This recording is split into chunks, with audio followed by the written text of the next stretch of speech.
President Trump's threat to totally destroy North Korea isn't just more colorful language. The United States has great strength and patience, but if it is forced to defend itself or its allies, we will have no choice but to totally destroy North Korea.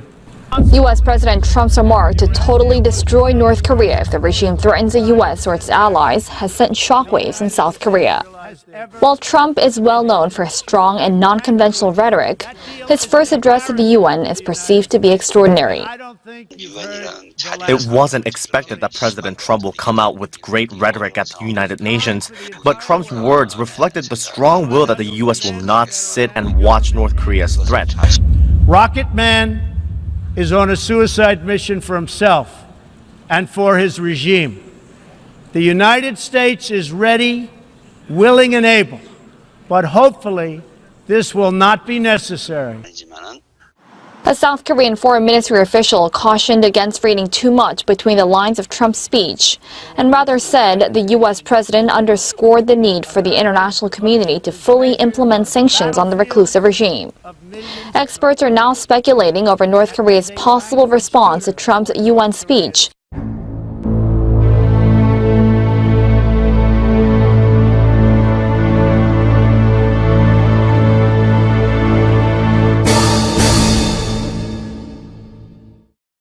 As the regime has a record of hitting back aggressively at Trump's words. After the U.S. president threatened the North in early August with fire and fury like the world has never seen before, Pyongyang dismissed such warning as a load of nonsense and outlined plans to strike the U.S. territory of Guam in the Pacific Ocean. It is time for North Korea to realize that the denuclearization is its only acceptable future. The United Nations Security Council recently held 2 unanimous 15-0 votes adopting hard-hitting resolutions against North Korea, and I want to thank China and Russia for joining the vote to impose sanctions, along with all of the other members of the Security Council. Thank you to all involved, but we must do much more. It is time for all nations to work together to isolate the Kim regime until it ceases its hostile behavior. A statement by South Korean President Moon Jae-in Wednesday referred to President Donald Trump's denunciation of North Korean behavior as portraying a firm and specific stance on the key issues regarding keeping peace and safety. It said Mr. Trump's remarks clearly showed how seriously the United States government views North Korea's nuclear program. Japanese Chief Cabinet Secretary Yoshihide Suga said he believes it is necessary to have strong deterrence, and he highly appreciates the position that all options are on the table expressed by President Trump. Speaking for the first time as president to the UN General Assembly Tuesday, Mr. Trump denounced the regime of Kim Jong-un as depraved, showing contempt for both other nations and the well-being of its own people.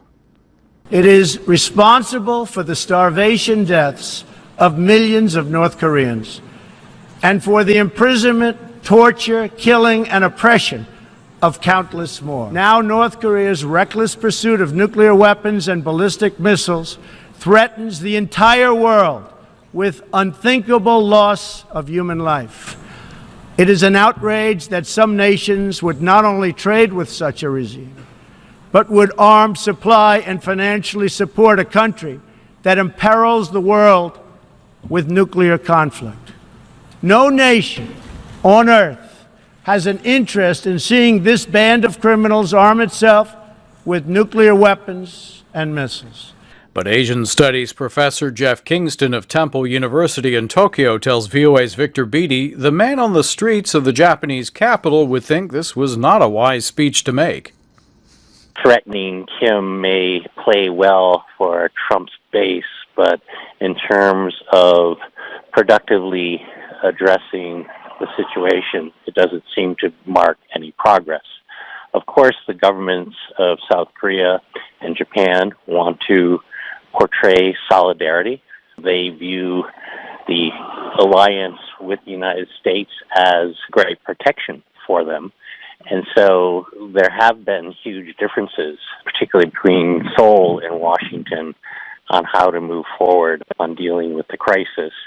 But I think that if you look at a lot of Japanese, given the nuclear experience in Japan, Trump's threatening annihilation of North Korea don't go down well with people on the street.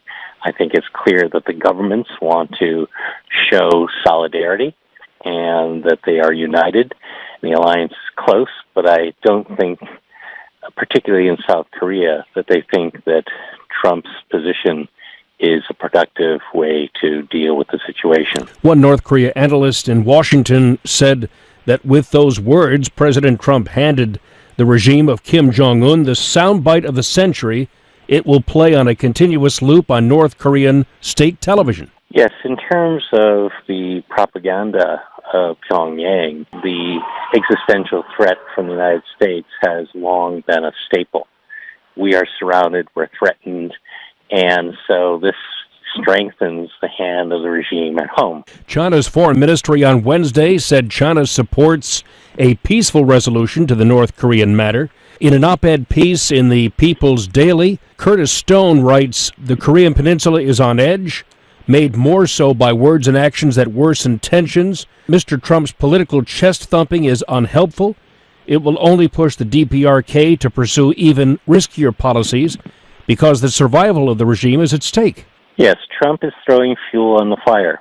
And to the extent that he threatens the regime is going to double up and continue with its weapons program because they realize that that is the only thing keeping them in the game.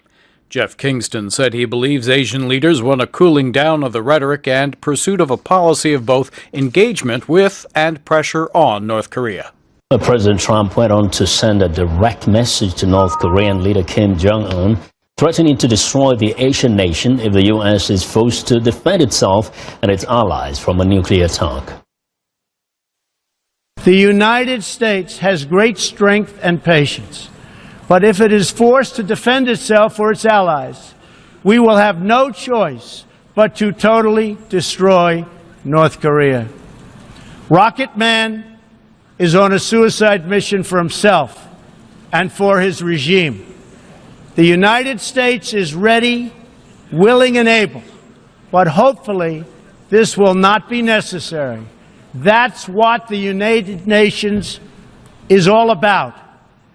That's what the United Nations is for. Let's see how they do. On Donald Trump's staff talking address. Let's go live to United Nations where viewers Margaret Bashir is standing by. Now, Margaret, the president talked about other things, but it looks like his aggressive speech appeared to be aimed directly at the leadership in North Korea, Iran, and Syria, right? That was a very unambiguous message he sent to the Rocket Man, definitely. Kim Jong-un is on notice. Yes. Now, in terms of the expectations, there might have been other things that people wanted to hear the president talk about, some of the issues that have been of concern to world leaders. Did that come through besides this? Well, I think leading up to the speech, usually the first time a U.S. president speaks here, there's a lot of excitement. I've been here for all of President Obama's administration, and people were always really excited to hear from him, especially his first year. It was absolute madness here. But I think this year people were a little anxious about what they might hear from Donald Trump because he's a bit of a wild card, so to speak. And so I think some people will be relieved. He stuck to the teleprompter. He delivered a very presidential, dignified speech. But at the same time, they're going to be a little concerned about some of the content. Threatening to totally destroy another UN member state is strong language indeed. His language on the Iran nuclear deal, calling it a big embarrassment for the United States, hinting that he may not recertify it next month when it comes up for that in the U.S. He could try and pull the U.S. out of that deal. We did not hear from him about climate change. That's a big issue. A lot of countries were waiting to hear about. The U.S. has indicated with the new administration that it plans to pull out of the Paris Accord. They're waiting for confirmation of this. There's been some back and forth on it in the last few days in the media here from U.S. officials. So no decision either way from Mr. Trump today on climate change. We didn't hear him criticize Russia. You know, Russia has been a big story in the United States. The Russians meddled in our elections. The president did not criticize Russia. He made a small allusion to the Russians and the Chinese, saying that there's a threat to sovereignty from the Ukraine to the South China Sea. So a little swipe at both Russia and China, but also he thanked them for their support getting economic sanctions against North Korea in the Security Council. So a mixed bag. Also mentioned the crisis in Myanmar that has erupted in the last month with the Rohingya Muslims.